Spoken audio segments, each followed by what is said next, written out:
오늘 설교의 제목을 한번 따라하겠습니다. 가시면류관.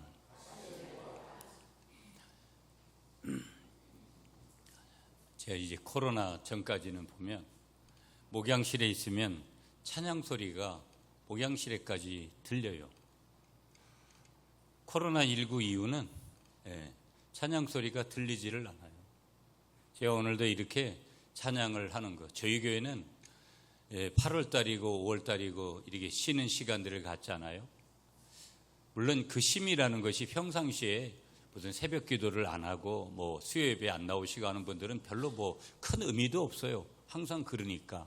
그래도 새벽 기도 하시고 수요 기도 하시고 항상 조금 어려운 가운데 있는 분들을 배려하는 차원에서 이제 3주간을 하려고 하다가 2주간만 하는 것이 좋겠다.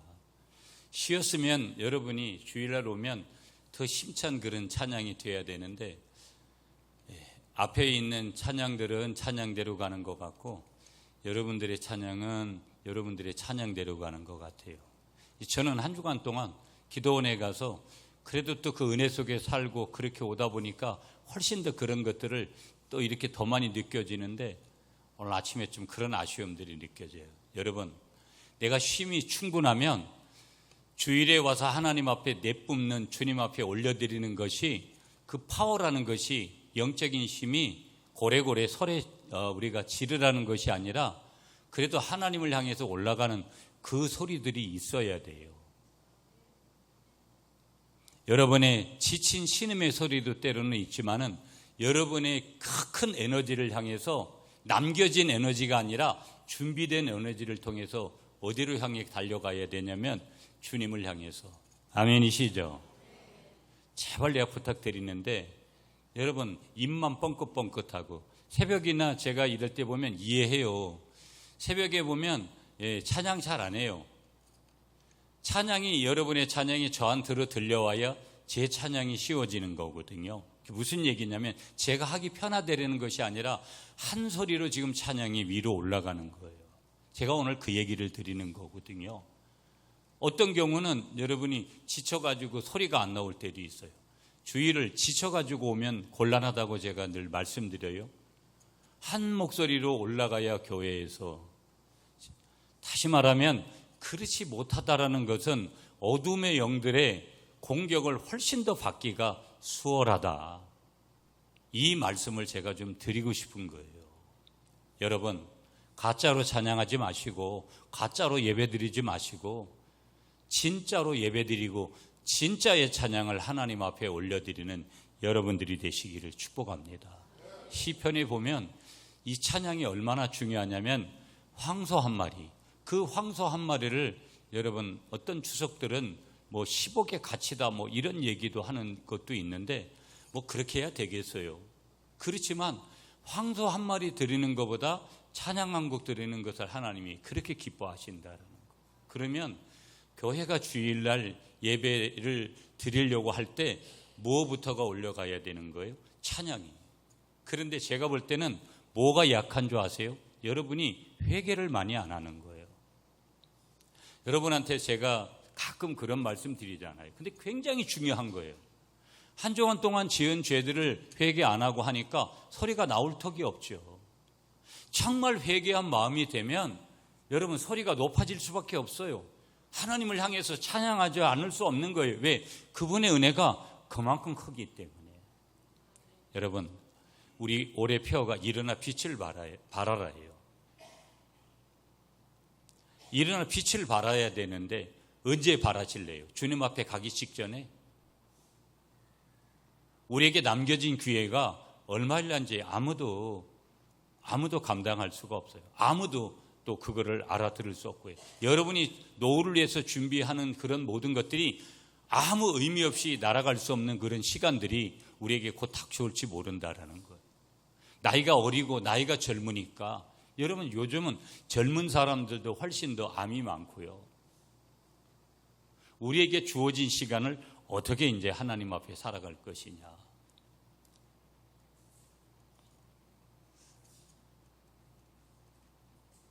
무더운 여름을 지나고 있잖아요. 더위만 핑계 삼으면 아무 일도 할 수 없는 거예요. 보면. 방방곡곡에 영적으로 살아남고 싶어서 몸부림치고 있는 사람들이 훨씬 더 많이 있다라는 것들을 우리가 이제 기억할 필요가 있다라는 거예요. 왜 우리가 오늘 이런 어떤, 가만히 보면 내가 오른쪽에 있어야 되는데 왼쪽에 있는 그런 거잖아요. 그게 찬양 하나만 그런 것이 아니라 모든 삶의 요소에서 그럴 수 있잖아요. 우리의 포지션은 오른쪽인데 왼쪽에 있는 거예요. 그걸 빠르게 깨달으면 좋은데 빠르게 깨닫지 못하면 내가 왼쪽에 있는 것을 뒤늦게 깨닫게 되는 거예요. 그때는 이제 늦어버리는 거예요, 시간들이. 오늘 이런 말씀을 드리면서 출발하는 이유가 뭐냐면 우리의 자리들을 좀 더 봐야 되는데, 여러분 보세요. 나의 눈이 지금 어디로 향하고 있는가? 제가 적어도 이 교회 위임 목사로서 여러분들이 한 주간 동안 어떻게 살았겠구나 하는 것들을 제가 여러분들에게 잠시라도 말씀드리는 거예요. 왜? 오늘 아침에 제게 여러분들이 보여주는 모습 그대로이기 때문에 그걸 제가 그냥 말씀드리는 거예요. 여러분, 한 주간 동안 여러분의 눈이 어디를 향해서 있었습니까? 돈 있는 것이에요? 건강이 있는 것이에요? 여러분 자녀들이 출세하는 그것이에요? 여러분이 지금 향하고 있는 곳이 어디예요? 여러분 손에, 여러분의 심장에, 여러분의 삶의 현장에 거기에 십자가가 있나요? 여러분 예수 믿으세요? 예수 믿냐고요? 대답을 세게 해야죠. 아멘이시죠? 이게 벌써 김이 된 거예요. 당연히 그런 질문을 하면 바로 깨어있는 사람은 거기에서 바로 응답을 해야 돼요. 뭐라고 응답을 하는 거예요? 아멘 할렐루야. 여러분이 적어도 주님을 향해서 분명히 깨어 있었다면 자동적으로 그렇게 하기 싫어도 나아오도록 그렇게 만들어요. 여러분의 마음이 어디 있었습니까? 여러분의 마음이 지금 어디로 향하고 있어요? 세상의 출세입니까? 여러분이 아주 큰 평수의 그런 아파트에 가서 사는 거예요? 아주 고급 옷을 입고 고급차를 타고 다니고 그러는 것들에 모든 마음들이 빼앗겨져 있습니까? 여러분 돈에 여러분들이 모든 마음을 빼앗겼습니까?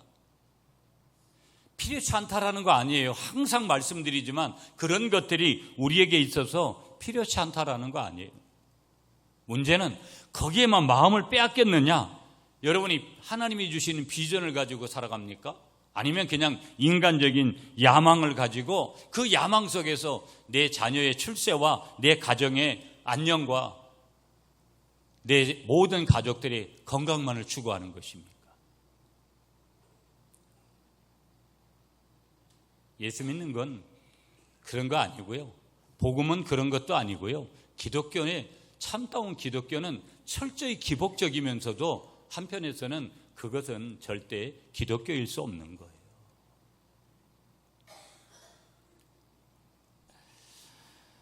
제가 데이비 브레이너드라는 분을 소개를 몇 번 이렇게 여러분들에게 했는데요.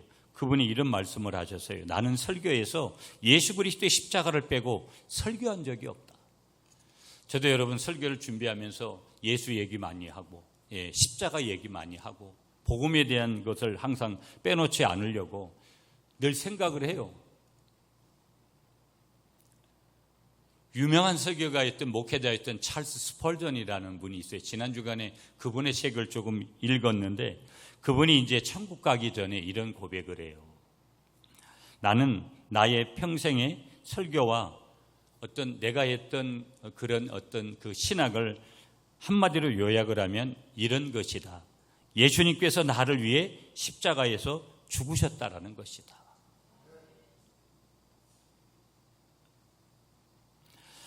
여러분, 우리가 성경을 보다 보면 중요한 인물들이 있는데 우리가 신약을 대표하는 인물이라면 당연히 사도 바울이죠. 사도 바울은 늦게 예수 믿은 분이에요.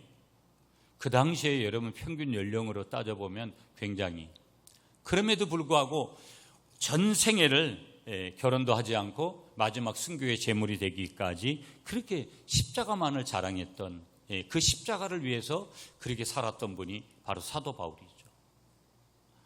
사도 바울이 그 십자가를 향한 사도 바울의 그 고백을 한번 보면 세 가지로 이렇게 말씀드릴 수 있어요. 첫째는 뭐냐면 나는 십자가 외에 자랑할 것이 없노라. 내가 자랑하는 것은 십자가밖에 없다라는 거예요. 두 번째 사도 바울의 고백이 뭐냐면 나는 예수님과 십자가만 알기로 작정했다. 세 번째 그가 얘기를 해요. 나는 십자가에 못 박혀 날마다 죽노라.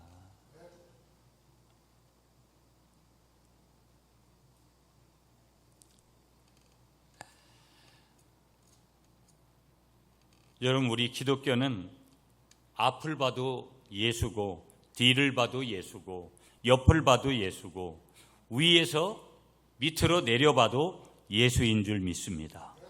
속을 우리가 뒤집어 봐도 예수인 줄 믿습니다. 예수 잃어버리고 나면 아무것도 남는 게 없는 게 뭐라는 거예요? 우리 기독교인 줄 믿으시는 여러분들이 되시기를 축복합니다. 여러분, 내가 예수를 믿어요. 그런데 내가 믿는 예수 믿는 복음의 내용이 뭐냐면 몇 가지로 요약을 할 수 있으면 대표적인 두 가지로 요약을 한다면 십자가예요. 첫 번째는 십자가예요. 예수님이 죽으심이 없으면 두 번째 따라오는 게 부활인데 부활은 따라올 수가 없어요. 십자가가 중요하냐 부활이 중요하냐 어느 것을 하나로 선택할 수가 없어요. 하나만 선택해도 그것은 복음이 될 수가 없어요. 둘 다 선택이 되어질 때 함께 모여질 때 그것이 복음이 되는 거예요. 당신은 뭘 믿습니까? 여러분 뭘 믿어요? 예수 믿는다고 얘기하는데 예수님이 하신 일, 예수님이 하신 뭘 믿는 거냐고요.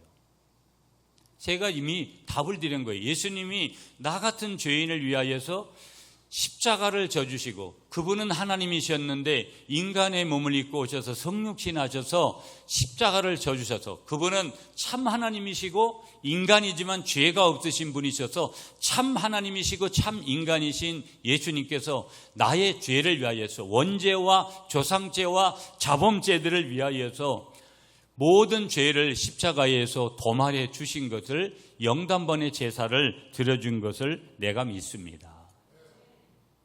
십자가를 우리가 믿으면 중생하고 거듭나는 거고 영적으로 다시 출생하는 거고 십자가를 믿으면 우리가 지옥 가는 것이 아니라 천국 가는 거고 십자가를 믿으면 하나님의 백성이 되는 거고 십자가를 믿으면 오늘 이 땅에 이 내세만이 아니라 오늘 이 생에서도 하나님의 자녀로 하나님의 복을 누리면서 복음의 사람으로 살아가게 된다라는 거.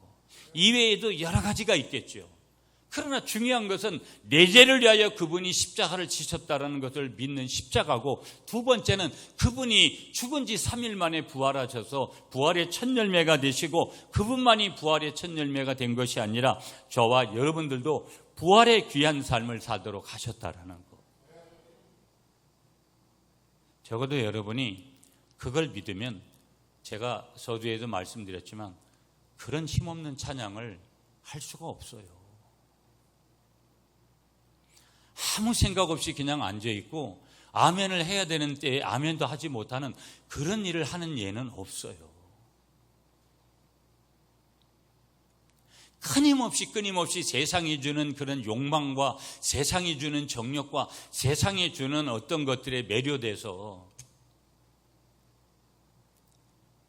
거기에서 끝나는 인생이라면 예수 믿고 거기에서 끝나는 인생이라면 가장 비참한 거죠. 여러분, 여러분에게 예배가 없다면 예배가 좌로 가고 우로 간다면 아직 십자가를 모르는 사람이에요. 예수 모르는 사람이에요.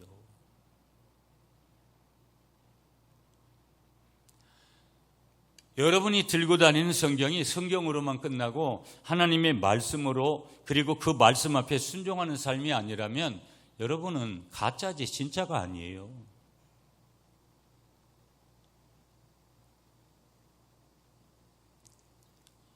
오늘날 여러분 교회 안에 가짜들이 너무 많은 거예요.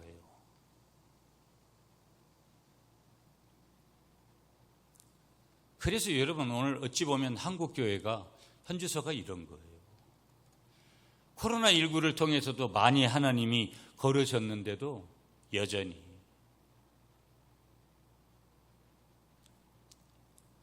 제가 우리 교회를 봐도 여러분 코로나19 이전과 코로나19 이후는 많이 다르다고 여러 번 제가 이렇게 말씀드렸어요. 정신을 차려야 될 줄 믿습니다, 여러분. 정신을 차려야 돼요.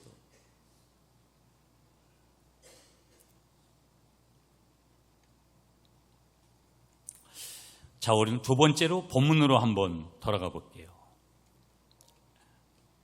예수님께서 지금 얼마나 많은 고난을 이미 십자가를 지시기 전, 오늘 본문의 내용은 예수님의 십자가형이 결정이 됐어요. 이제 예수님께서 이제 십자가를 지실 거예요, 곧. 그 결정이 되고 그 십자가형이 지금 집행되기까지 예수님께서 잠깐 동안 로마 군사들로부터 희롱을 받으시는 그런 장면이 오늘 본문이에요. 여러분, 예전에 한번 소개했던 그런 내용도 있는데 멜 깁슨이라는 분의 영화 더 패션 오브 더 크라이스트라는 그런 영화가 있었어요. 그래서 많은 분들이 이 영화를 이제 봤죠. 그런데 예수님의 육체적인 고통을 아주 리얼하게 가장 잘 표현한 영화로 인정을 받아요. 그런데 거기에 조금 단점 하나가 뭐냐면 예수님의 정신적인 고통, 예수님의 영적인 고통, 다시 말하면 예수님께서 당하셨던 내면적인 고통을 보여주는 데는 약간은 조금 뭔가 미흡했다. 이 영화가 이런 평을 내리기도 해요. 자, 한 성서학자가 얘기를 합니다. 이 희롱의 순간이, 여러분 오늘 본문 20절이죠. 이 희롱의 순간이 십자가의 고통보다 심리적으로는 더 아프고 힘든 순간이었다. 예수님이 지금 십자가 지신 거 아니에요. 아직 안 지셨어요. 그런데 예수님이 십자가 지시기 전에, 여러분 오늘 우리가 이제 살펴보겠지만 제가 봉독도 해드렸고, 예수님이 엄청난 조롱을 당하시고 엄청난 희롱을 당하시는데, 어찌 보면 예수님이 실제 당하셨던 십자가의 고통보다도 이 심리적으로 내면적으로 당하셨던 고통이 훨씬 더 아프고 훨씬 더 힘들었을 거다. 여러분, 어떤 때는 우리가 누구한테 차라리 나한테 주먹으로 한 대 쳐라, 차라리 주먹으로 한 대 맞으면 더 편할 것 같은데 막 말로다가 마음으로다가 힘들게 할 때 굉장히 힘들 때가 있잖아요. 인간도 그런데, 하물며 인간도, 사람도 그런데 신이신 하나님이 피조물에게 모욕을 당하실 때의 그 느낌이라는 것이 어떨까? 그만 그 순간에 다 죽여버려도 되잖아요. 우리 예수님은 그런데 그렇게 하시질 않으시고 그 모든 희롱과 그 모든 조롱을 당하셨는데, 중요한 것은 나하고 아무 상관없이 그런 조롱과 희롱을 당해도 여러분, 그런데 누군가가 나를 대신해서, 여러분 가끔 가다 보면 의로운 분들이 있잖아요. 주위에 누가 어려운 일 당할 때 그분을 도와주시다가 물에 빠진 분을 구해주고 자기는 죽음을 맞이하는 그런 분들 가끔 보잖아요. 두 가지 해석이 나와요. 한 사람은요, 저 미친 거지 뭐하러 저런 짓을 해. 자기 목숨이 얼마나 귀한 건데. 한편에서는 어떤 거예요?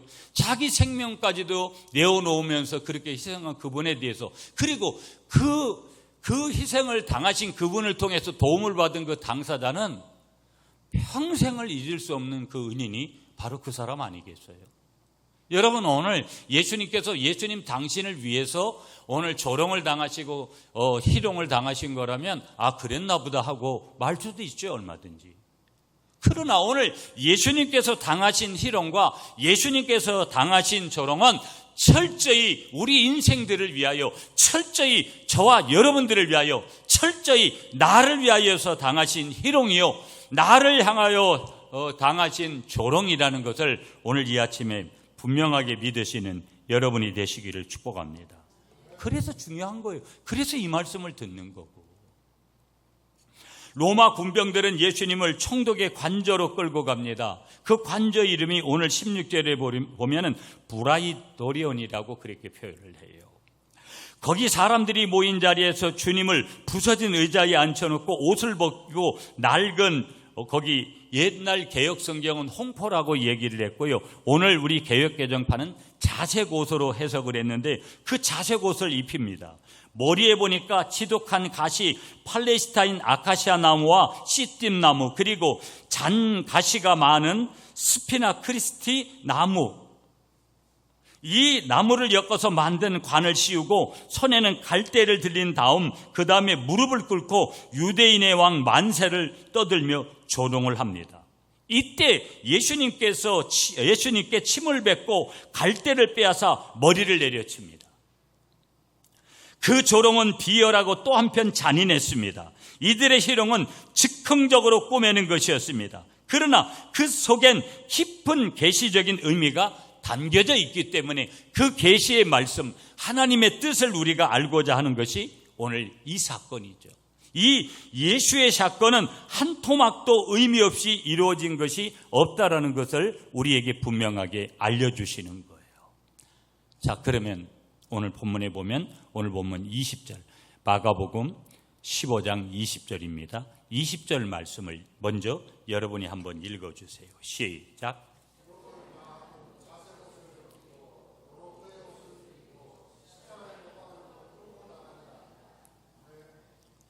자, 우선 그들은 로마 군사들이죠. 군인들은요, 예수님의 뭐를 벗겼어요? 옷을 벗겼어요. 그 옷은 자색 옷이에요. 여러분, 옛날 개혁성경은 홍포라고 해석을 했어요. 벌거벗는다라는 이 수치감, 신이신 분이 벌거벗는 그 수치감, 아담과 하와가 처음으로 수치감을 느꼈을 때의 그 수치감, 그 수치감은 바로 창세기 3장 선악과를 따먹은 죄와 더불어 그에게 수치감이 찾아온 거예요.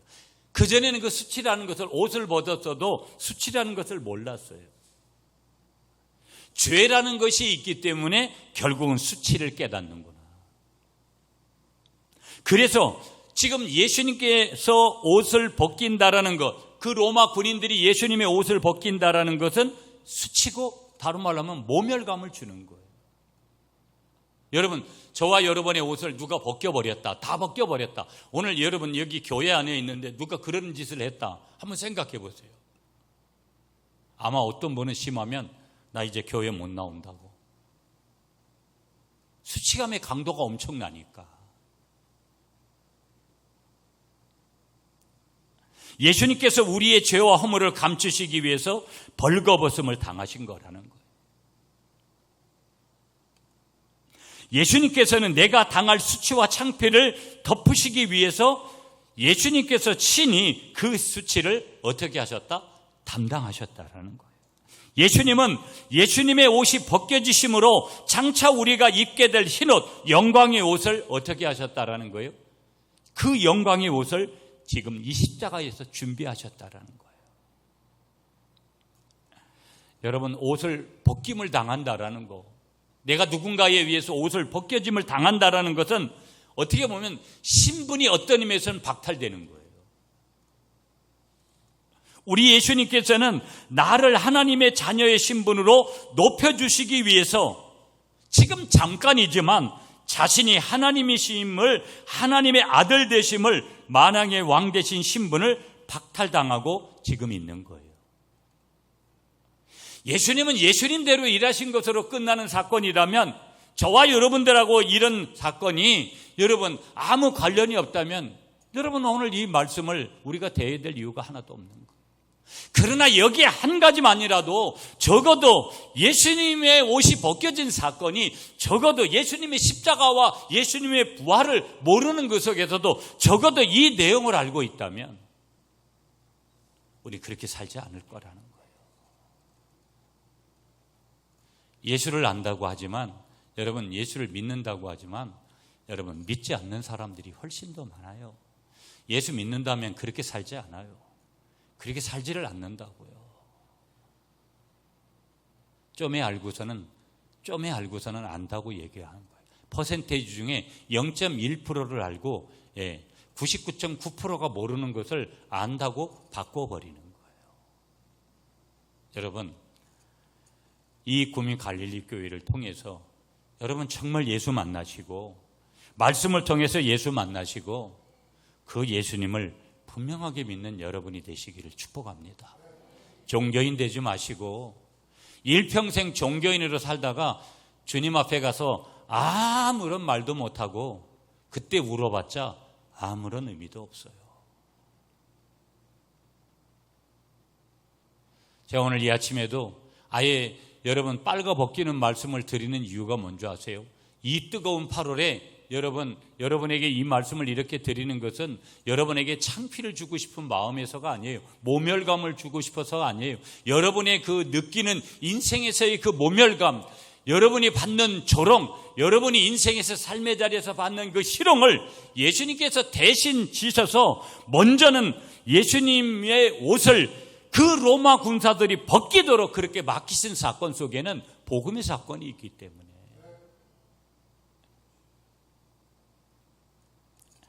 두 번째, 여러분 17절 한번 보실까요? 17절 여러분이 다시 읽어주세요. 시작.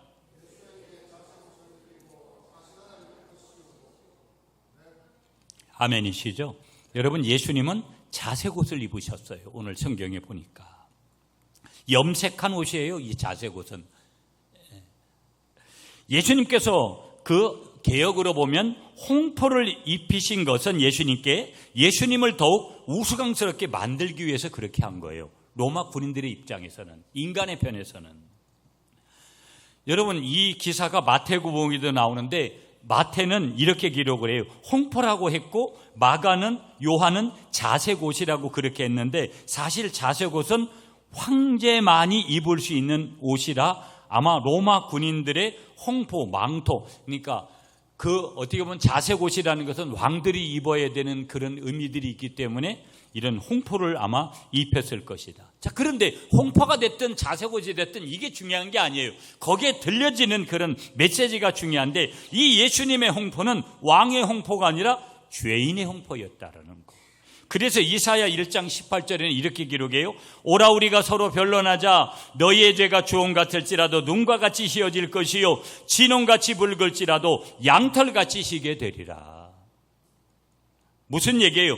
예수님께서는 주홍도포에 진홍피를 흘려서 주홍 같고 진홍 같은 우리의 죄와 눈과 같이 양털같이 우리의 죄를 희게 하여 주신 줄 믿습니다. 여러분, 죄는 무거운 거예요. 제가 그러잖아요. 여러분, 죄를 우리가 회개하면 자유함이 오는 거예요. 기쁜 거예요. 내가 지금 돈이 없어요. 병들었어요. 뭐 되는 일이 없어도요. 내가 이 마음이 기쁘면 모든 것을 이기는 거거든요. 돈도 없고 건강하지도 않고 잘 되지도 않는데 마음마저 무거워 보세요. 여러분, 그 심정으로 교회 와보세요. 누가 어떤 사람도 교회 와서 봉사하는 게 재미있을 리가 없고 예배 드리는 게 물론 재미로 예배를 드리고 봉사하는 거 아니죠. 내가 찬양해도 재미가 없죠. 무슨 얘기예요? 재미가 없다라는 얘기는 다른 말로 하면 은혜가 안 된다라는 거죠. 여러분, 어떻게, 저도 그렇지 못해요. 어떻게 우리가 성령 충만 100%한 사람이 이 세상에 어디 있겠어요? 그렇지만 성령 충만하려고 몸부림을 쳐야지 성령 충만하지 않고 목사가 있으면 얼마나 힘들어요. 여러분, 제가 한동안도 여러분 힘들다고 굉장히 제가 23년 목회하는 기간 동안 지금이 가장 힘든 시기예요. 제가 처음에 사람들 없이 개척을 할 때도 이렇게 힘든 거를 말한 적도 없고 그런 생각을 가져본 적이 없어요.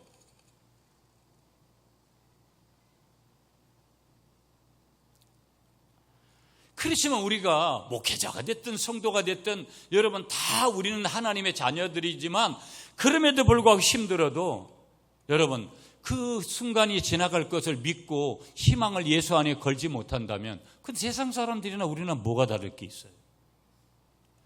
여러분이 지금 어떤 때는 죄에 눌려서 어떤 때는 상황에 눌려서 여러분의 환경이 좋지 못할 그런 괴로운 순간에 여러분이 계시고 나만이 정죄받던 그런 너무 어두운 마음들이 이곳에 우리가 있을지라도 여러분 저를 바라보지 마시고 항상 주님을 바라보시는 여러분이 되시기를 축복합니다.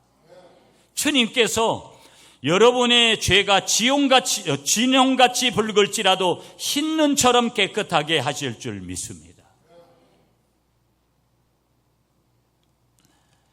여러분, 제일 불쌍한 사람이 누군 줄 아세요? 교회 와서 사람 보고 넘어지는 사람이에요. 그 사람이 제일 불쌍한 사람이에요. 여러분, 우린 세상에서 여러분 교회 문턱을 넓을 수 있는 할례를 받고, 다시 말하면 성령 받고 예수의 영을 받고, 여러분 오늘 이 자리에 와서 예배를 드리는데 여기 와서 사람 보고 넘어지는 거예요. 수많은 사람들을 이 갈릴리 공동체 안에서도 봤고요, 여러 곳에서. 여러분, 오늘 이 아침에 여러분 한 분 한 분을 축복합니다. 사람 보고 넘어지지 마시고, 설령 사람 보고 넘어졌다 하더라도 다시 주님 바라보시고 십자가 바라보시고 복음 대신 그분을 바라보시고 다시 일어나시는 여러분, 항상 그분만 바라보시는 여러분들이 되시기를 축복합니다. 여러분, 우리가 신앙생활 하잖아요. 우리는요, 환경 바라보고 사람 바라보고 다 바라보면 언제든지 넘어져요. 베드로도 여러분 무리를 걸었잖아요. 무리를 걸은 사람이 베드로예요. 대단한 사람 아니겠어요? 조금 걷다가 물에 빠져버렸어요. 원리는 단 하나예요. 주님 바라보고 갔으면 베드로가 물에 빠지지 않았을 거예요. 저 자신도 제가 주님만 바라보았다면 목회를 이렇게 하지 않았어야 될 그런 요소들이 있어요. 여러분들도 주님만 바라보았으면 그렇게 될 일이 없는 그런 일들이 있어요. 때가 늦은 게 아니에요. 지금도 신앙생활 주님만 바라봐야지 산다라는 것을 믿으시는 여러분이 되시기를 축복합니다. 자, 또 한 가지 19절이에요. 19절 여러분이 다시 시작.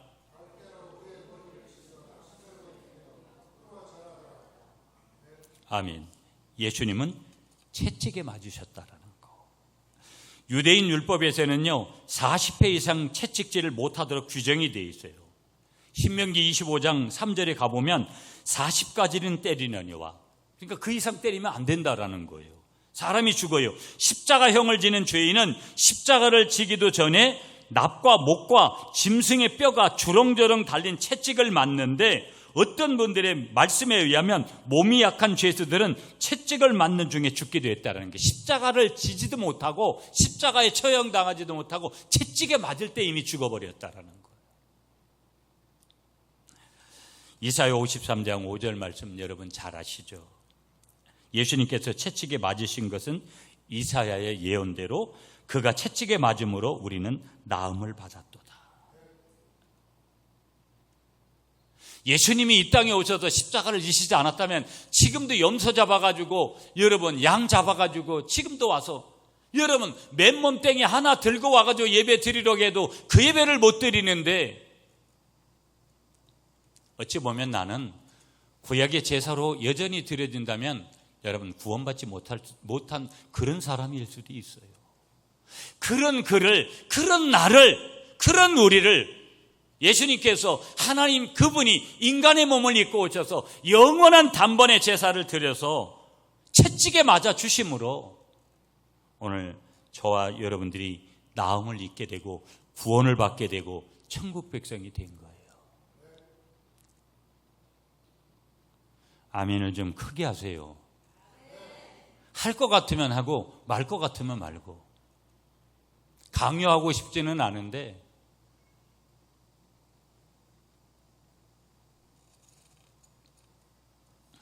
끔찍하게 자기만을 위해서 살아가고 있는 지극히 이기적인 나를 위해서 예수님이 이른 채찍을 맞으셨다는 거예요. 이걸 믿는가? 이걸 정말 아는가? 여러분, 믿고 하는 여러분들이 되시기를 간절히 축복합니다. 자, 19절 시작.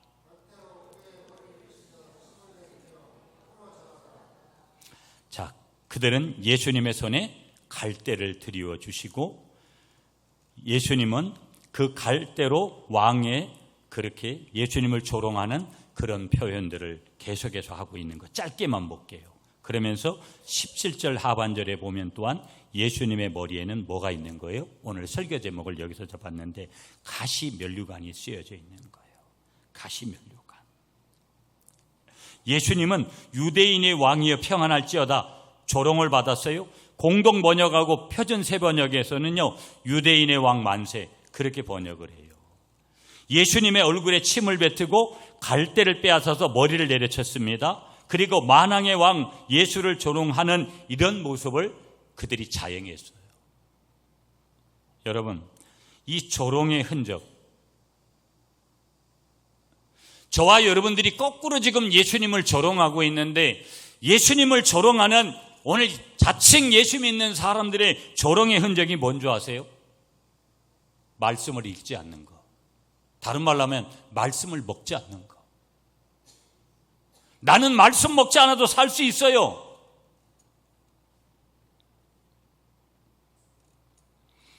다른 말로 하면 말씀대로 살지 않는 거.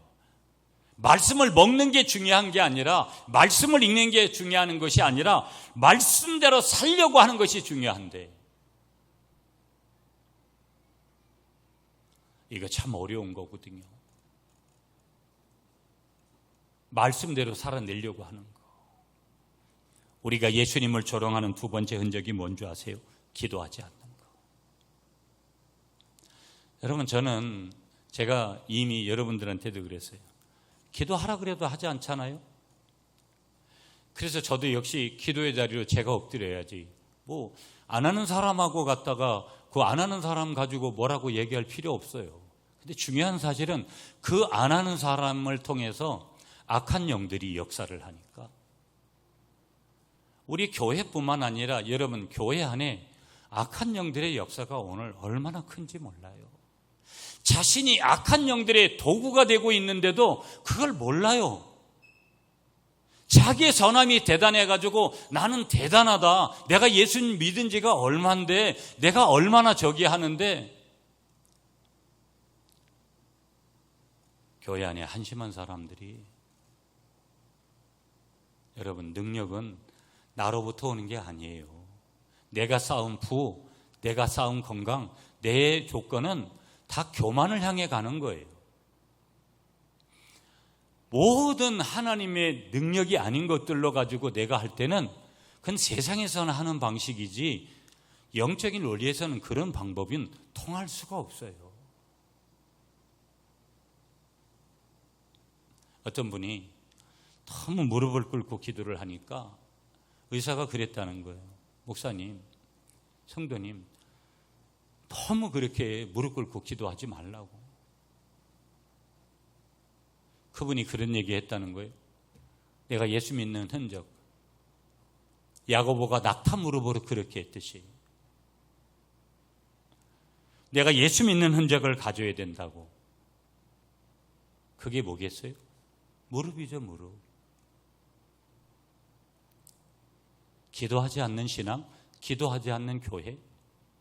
여러분, 어찌 보면 우리 구미 갈릴리 교회가 기도하지 않았는데도 부흥했다? 잘못된 거예요. 그건 언제든지 무너질 수 있는 거고, 기도가 없는 곳에, 기초가 없는 곳에 교회가 부흥한들 무슨 의미가 있어요? 여기 아무리 많은 숫자가 모여서 아무리 많은 재정이 모이고 다 필요 없어요. 의미가 없다니까요.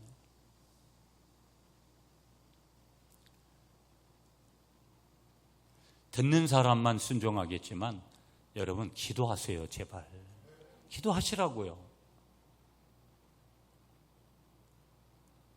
기도 안 하고 무슨 예수 믿는 사람이라고 이야기를 해요. 새벽 기도하는 게 무슨 대단한 겁니까? 여러분 기도하는 게 무슨 대단한 거예요? 기도 한 번 안 하고도 지금까지 하나님이 살려주신 게 대단한 거예요. 그게 기적이라고요. 여러분이 언제 어떤 문제를 만날지 몰라요. 여러분 말씀과 기도로 준비하시는 여러분이 되시기를 축복합니다. 우리가 예수님을 조롱한 세 번째 흔적, 순종하지 않은 것, 부연에서도 설명하지 않은 것. 네 번째, 우리가 예수님을 조롱한 흔적, 자의적으로 내 마음대로 드린 예배. 다섯 번째, 예수님을 조롱한 흔적, 한 명도 영혼 구원하지 못한 죄. 여러분 구미 갈릴리 교회에 등록하고 여러분이 손에 한 영혼도 올려드리지 못한 분들은 여러분 회개 많이 하시고 전도 많이 하시기를 축복합니다. 복음으로 자식을 한 번도 낳아보지 못하면 그것만큼 불쌍한 사람이 없어요. 자, 오늘 예수님께서 가시 면류관을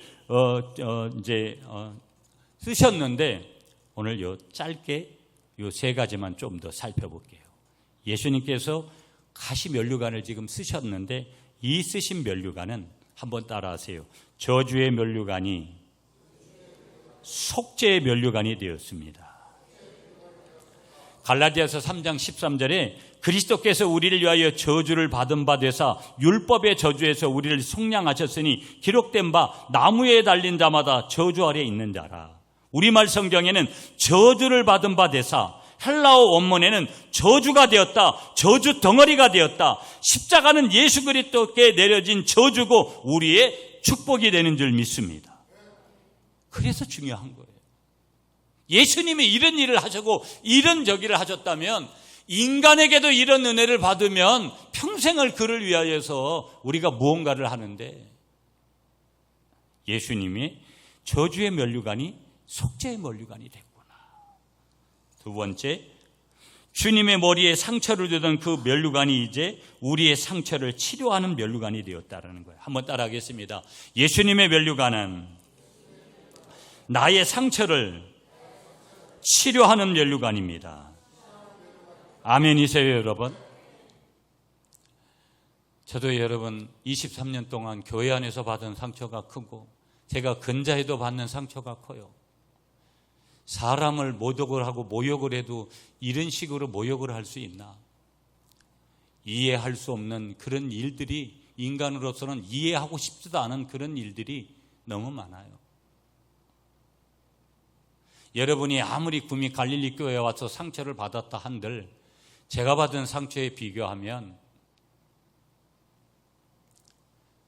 사람이 어느 곳에서도 누군가의 위로를 해도 그 위로를 통해서는 이 문제가 해결될 수 없어요. 여러분이 또 반대로 교회를 섬기다가 인생을 살다가 여러 가지 여러분이 상처를 받을 수 있잖아요. 그 문제 사람이 해결 못해요. 여러분의 질병의 문제 병원에 가지고 가보세요. 몇 가지나 해결받던가요? 앞으로 의술이 계속 좋아지는 건 맞지만 의술이 좋아진다고 모든 것 다 해결되지 않아요.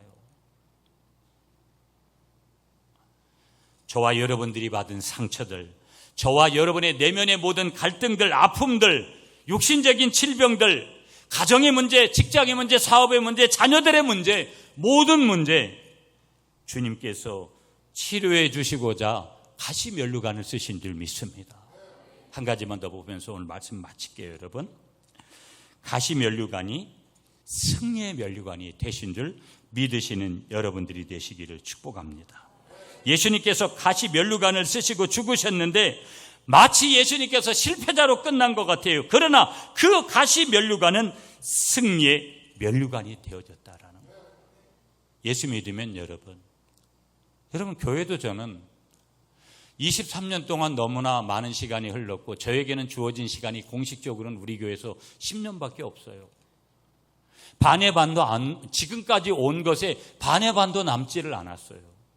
그러니 뭘 여기서 눈치를 보고 사람 눈치 보고 뭘 보고 그렇게 해야 될 이유가 전혀 없어요. 제가 하고 싶은 것은 복음을 위해서 오직 달려가고 싶을 거고 제 2대 목사님이 여기에 와서 목회를 하시는 그때까지. 왜? 지금 외형적인 시대적인 흐름들 환경들은 어렵다고 해도 저는 복음이면 모든 것이 가하다고 생각해요. 여러분 우리 교회도 전도 안 하잖아요. 여기 한 분이라도 매일 전도하는 일에 매진하면 여러분 그렇게 달라질 수밖에 없어요. 2분이 하면 3분이 하면 10분이 하면 만약 우리 전교인이 여기에 있는 전교인이 전도한다고 하면 올해 안에 이 자리 찰 수밖에 없어요. 너무 단순하고요. 너무 쉬워요. 부흥이라는 것이. 그런데 하나님은 모든 교회의 주인이시니까 교회를 사랑하시는데 그 교회에 속한 사람이 문제인 거예요. 여러분 좀 변해야 되죠. 여러분 언제 변하실래요? 여러분 적어도 목회자가 여러분을 볼 때 제가 부흥사인데 우리 교회는 이런 집사님이 있습니다. 우리 구미 갈릴리 교회는 이런 권사님이 있습니다. 우리 구미 갈릴리 교회는 이런 장로님이 있습니다. 저도 더 나아가서 주님이 볼 때 사도 바울과 같이 다윗과 같이, 스데반 집사님과 같이, 여러분 주님이 그렇게 인정하시는 그런 분이 우리가 되어야 되고 내가 되어야 될 거 아니겠습니까? 그렇게 말씀드리는 저 자신, 목사로서 부흥사로서 마땅히 더 그렇게 해야 되는 거 당연한 거죠. 오늘 예수님께서는 저와 여러분들을 위해서 면류관을 쓰셨는데 그건 고통의 고난의 가시 면류관이었어요. 그분의 고난이 우리 인생의 모든 고난을 해결하는 유일한 길이에요.